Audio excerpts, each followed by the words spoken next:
तुम्ही वस्तीत आलाय, धर्मांतर करण्याचा प्रयत्न केला जातो कसं? धर्मांतरण आहे, लव जिहाद आहे, या सगळ्या गोष्टींना आमचा विरोध आहे आणि सरकारने धर्मांतराच्या विरोधामध्ये आणि लव जिहादच्या विरोधामध्ये लवकरात लवकर कायदा जो आहे पारित करावी ही आमची कायमची मागणी आहे आणि ती मागणी देखील आज आम्ही परत करतो. खरं तर आज काय मोर्चामध्ये पत्रकारांना माझी विनंती, त्यांनी ह्या सिन्नर मधील किन्नर समाजाच्या आहेत आणि त्यांच्यावरती हिंदू धर्म सोडून त्यांनी इस्लाम स्वीकारावा, त्यांच्यावरती दबाव आणला जातोय आणि त्याच्या विरोधामध्ये आज हा मोर्चा काढण्यात आलेला आहे. आपण बघितलं असेल की रामायण आणि महाभारत कालावधीपासून किन्नरांना खूप मोठं महत्व आहे.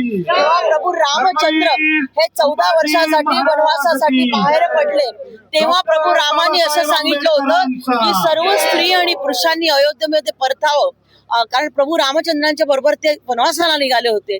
परंतु सगळे स्त्री पुरुष त्या अयोध्येमध्ये परतले, मात्र किन्नर जे होते ते अयोध्येमध्ये गेले नाही. ते 14 वर्ष प्रभू रामचंद्रांची वाट बघत होते, कारण प्रभू रामचंद्राचा आदेश होता आणि किन्नर असल्यामुळे स्त्री पुरुष या दोन्ही तत्वांचे त्यांच्यामध्ये मिलन असल्या कारणामुळे ते अयोध्येमध्ये गेले नाही. आपल्या हिंदू धर्मामध्ये असं महत्व आहे की किन्नरांना दान केलं तर खूप पुण्यफळ मिळतं आणि अशा पद्धतीने हिंदू धर्म सोडून इस्लाम धर्म स्वीकारण्यासाठी जर कोणी त्यांच्यावरती दबाव आणत असेल तर त्यांना आमचा विरोध आहे आणि सर्व पद्धतीने आम्ही त्यांच्या पाठीशी या सगळ्या मागण्या आपण सरकारपर्यंत त्यांच्याबरोबर पोहोचवणार आहोत. मंडळामध्ये त्यांच्यावरती आवाज उठवला जाईल.